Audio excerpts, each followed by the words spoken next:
Amigos, bienvenidos una vez más a iJohn, este videoblog. Vamos a reflexionar sobre el Evangelio de Lucas que nos es ofrecido en la misa de este domingo. Bien, es el capítulo 18 del Evangelio de Lucas, de los versículos del 9 al 14, puesto que estamos en el domingo número 30 del tiempo ordinario, aunque tal vez en tu parroquia, en la iglesia donde vas a ir a misa, se va a celebrar el domingo de las misiones, es el domingo de oración por las misiones. Sin embargo, sigue siendo el mismo domingo. Tal vez tu párroco lo cambie, no importa. El caso es que también podemos reflexionar sobre este capítulo 18 del Evangelio de Lucas. Bien, es una parábola que Jesús ofrece. La ofrece en continuidad de la parábola que habíamos visto en el episodio pasado sobre la viuda que va a molestar al juez para hacerle justicia. Esta ocasión Jesús también da una parábola sobre dos hombres, uno publicano y uno fariseo. Sabemos bien lo que eran estos dos grupos en el Evangelio. Los fariseos, los personajes centrados en su religión, en sus prácticas, en su manera de ejercer su relación con Dios, y teníamos a los publicanos, Mateo, Zaqueo, otros personajes del Evangelio son publicanos. Los publicanos eran los colectores de impuestos para el enemigo, para Roma, entonces en el fondo eran traidores, hacían la traición de la patria. Y bien, Jesús cuenta esta parábola de este fariseo y este publicano que van al templo, que suben al templo para hacer la oración. Y Jesús centra bien su parábola en el templo para orar, lugar del encuentro, lugar de la presencia de Dios, lugar donde uno se encontraba con el Señor a través de los sacrificios, pero no nada más. También había esta actitud interior de todo hombre de hacer su oración, de dedicarse, de concentrarse en la presencia de Dios. Y bien, los dos hombres suben a rezar, a encontrarse con Dios. Sin embargo, los dos hacen la misma actividad, pero con actitudes diferentes. Jesús dice que el fariseo está de pie, está concentrado en su oración hacia Dios, pero de una postura de pie.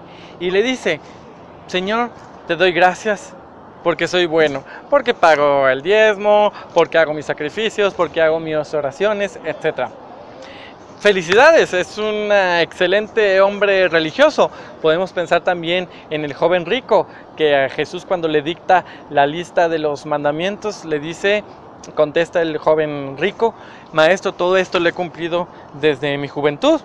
Excelente. Los fariseos entonces eran excelentes personas en su religión, en su manera de practicar. Sin embargo, todavía no hay el encuentro con Dios. Una cosa son las prácticas que hacemos, otra cosa es el encuentro con Dios, puesto que el Señor ve el corazón, y es entonces que está la enseñanza de este otro personaje, que es el publicano. El publicano no se acerca en el templo. En el templo había secciones. Seguramente el fariseo sí fue muy adentro en el templo. El publicano se quedaba más bien atrás, podemos decir justo a la entrada, justo en la puerta, o incluso justo en la salida.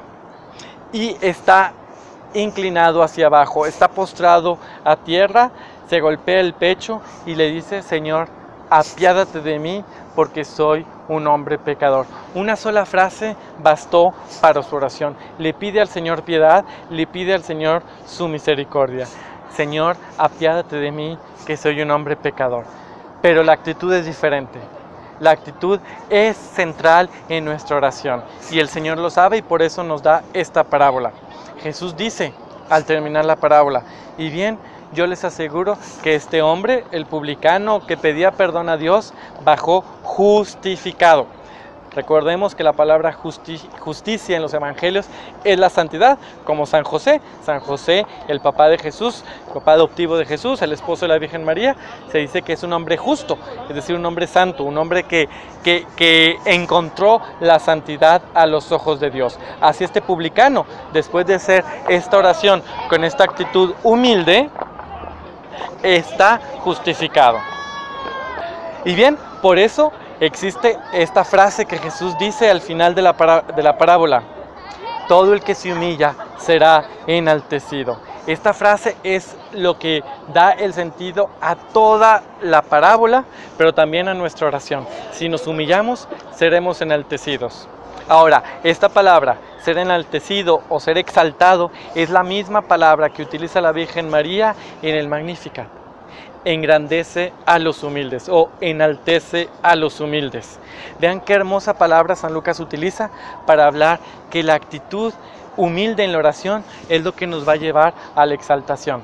Y esta exaltación no solamente que Dios nos pone en un pedestal y que dice, miren, admiren a este santo. No, es la misma situación que pasa con Cristo. En el capítulo 2, versículo 32 del libro de los Hechos de los Apóstoles, mismo libro escrito por Lucas, también se va a decir que Jesús fue humillado por su pasión, pero exaltado a la diestra de Dios. Jesús eternamente está sentado, exaltado a la diestra de Dios. Entonces en nuestra oración, en nuestra actitud interior de oración, podemos humillarnos para vivir el mismo misterio, para ser exaltados y vivir el mismo misterio de Jesús en su gloria. Ya lo podemos vivir aquí, en esta tierra, por la oración. Bien, que esa sea nuestra luz para esta semana, que el Señor te bendiga.